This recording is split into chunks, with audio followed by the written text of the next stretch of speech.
Hi everyone, my name's Amanda. I went to Cambodia, Siem Reap, back in November to December last year, studying health science but majoring in marketing. So I didn't really have any specialized skills in terms of going to the placement. I didn't, have an understanding of physiotherapy or speech pathology, all that stuff. I kind of just went there just to get a hands-on experience. The outline for my presentation is why did I do it, what did I expect, and what I did there, what my placement was about, and just side activities.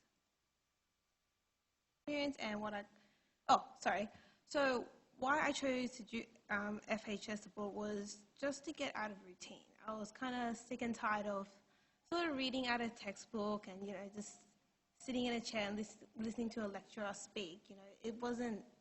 My mind didn't absorb the knowledge. So I wanted to go out and experience a new culture. I've never been to Cambodia before, so I thought it would be a good idea, just to have a placement there. So I didn't expect much beforehand, but the pre-departure paper really helped me to sort of give me an idea of what to expect. I knew that a lot of people had respiratory diseases. A lot of them had alcohol problems, which obviously affected on the families because men who usually drank more are quite violent towards their kids and their wives.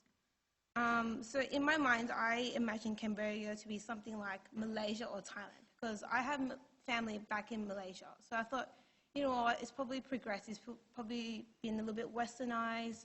I obviously thought that I was going to get a few stares here and there. But when I got there, it ended up being quite different. So in terms of preparing myself, I bought all of this, and this was about $100 worth. I'm like, yeah, you know what, I'm sweet. So when I got there, I went with Emily, who is also doing FHS support. She brings out a bag full of all these medicated pills, all this prescribed stuff, and I'm here with like 3 hydrolytes. I'm like, oh, okay then. Obviously wasn't that prepared. So I went with Antips, and we had a pre-departure workshop. We had a past volunteer come in, but she didn't really explain what she did. She said, oh, you're going to have a good time, blah, blah, blah, blah, and whatnot, but she didn't really explain what we were going to do there. We knew that we were going to be in MHDC, which was a military handicap development center set out by the government, where men who were in the war the government provided them land and houses so they can sort of set up their own lives, because a lot of them are amputees. So I couldn't take photos of them, obviously just because of respectful reasons, but a lot of them didn't have like limbs, so they were missing arms and missing legs. But when you spoke to them, it was quite interesting because they didn't want pity. They just wanted to be considered normal, I guess. Okay, so going towards Siem Reap, we had to stop by Ho Chi Minh City. And that's a picture of Ho Chi Minh City right there, and I thought it was absolutely spectacular. But only problem was going to Siem Reap from Ho Chi Minh City, we had a major delay. And the problem was that when we spoke to the staff there, they didn't tell us what was wrong. They're just like, oh yeah, no, it's late. And we were waiting for a good hour, and then we were worried that we had missed our flight. And that the person who was supposed to pick us up, she would obviously leave us there, and then it would be 2 girls stranded in an international airport, not knowing the language and not knowing what to do. So that's Siem Reap Airport. We finally landed, quite tired, quite jet-lagged. Staff were quite nice. And this was the structure of our supervisors there. So Billy was our in-country partner, Davey was our supervisor, and Khan and Sapung was our translators. So we had 4 girls going in total.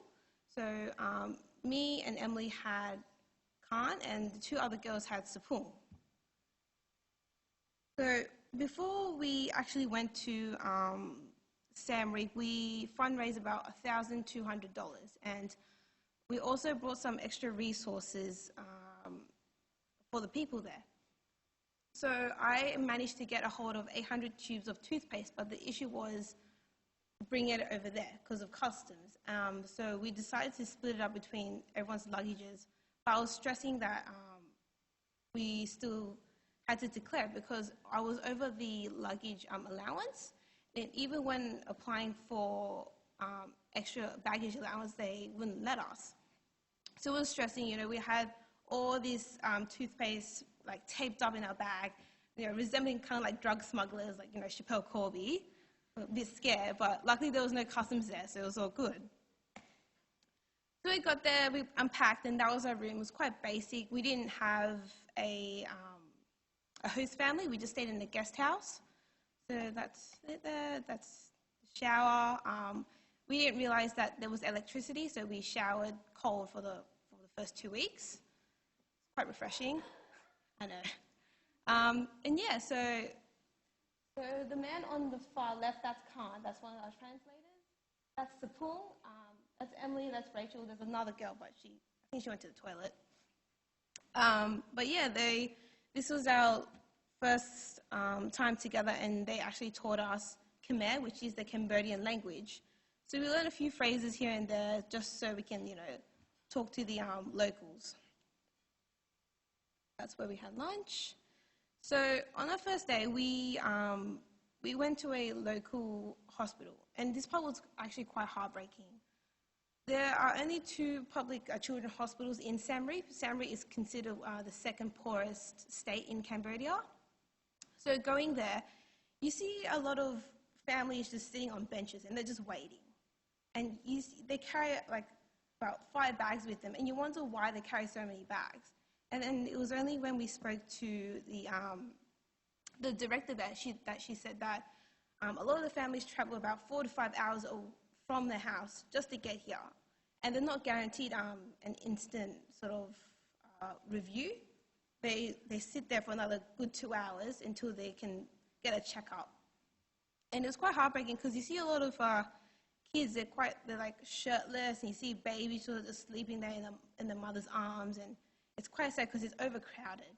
And a lot of them stay quite late, and the directors actually put up mosquito nets to protect their patients because they're waiting out for so long.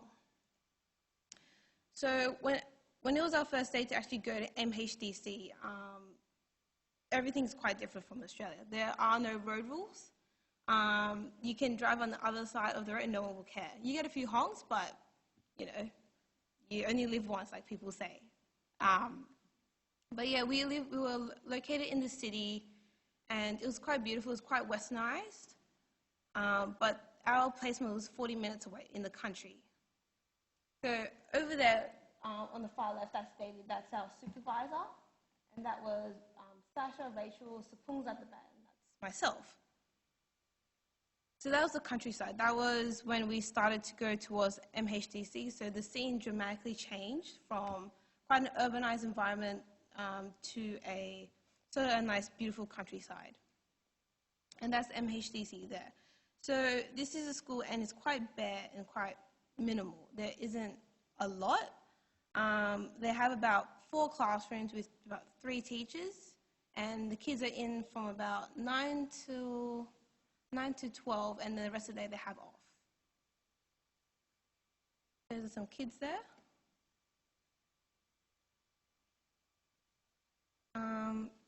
So during our time, the lunch was provided.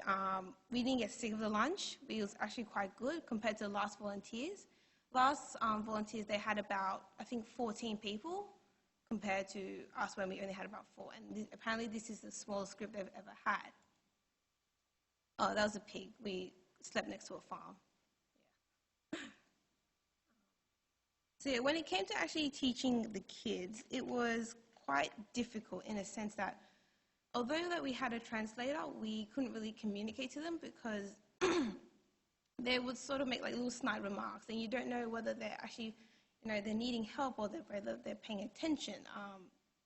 So that happened, and it was really hard in the beginning because Emily and I, we taught the older kids, and then Sasha and Rachel, they taught the younger kids. And in our class, although it's considered as the older kids, they range from about 8 to about 18. So there aren't really any like specifications.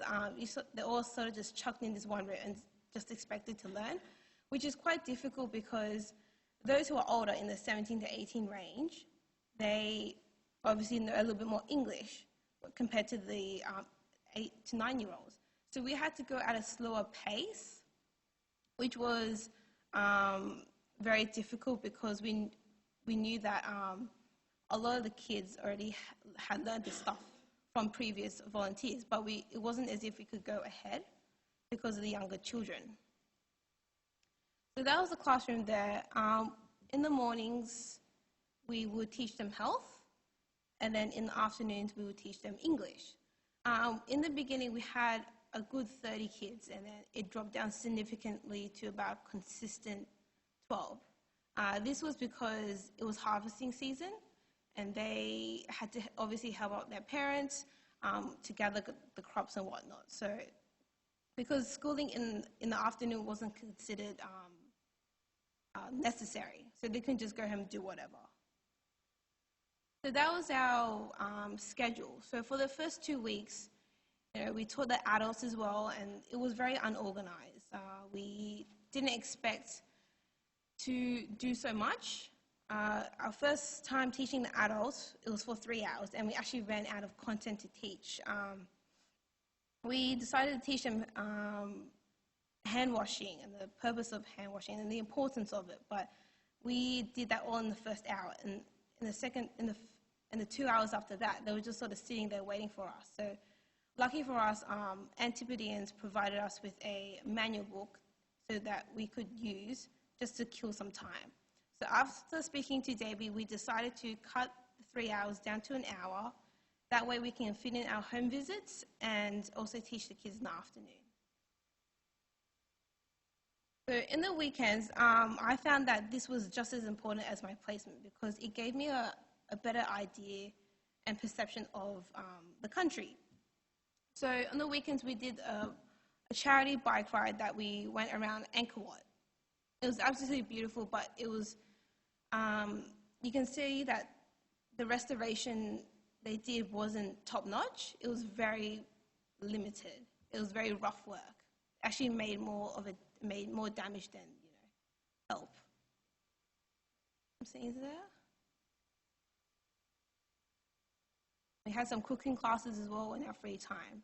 So in terms of the house visits, we had to go to each house. There was about 250 houses, and we had to survey what they had.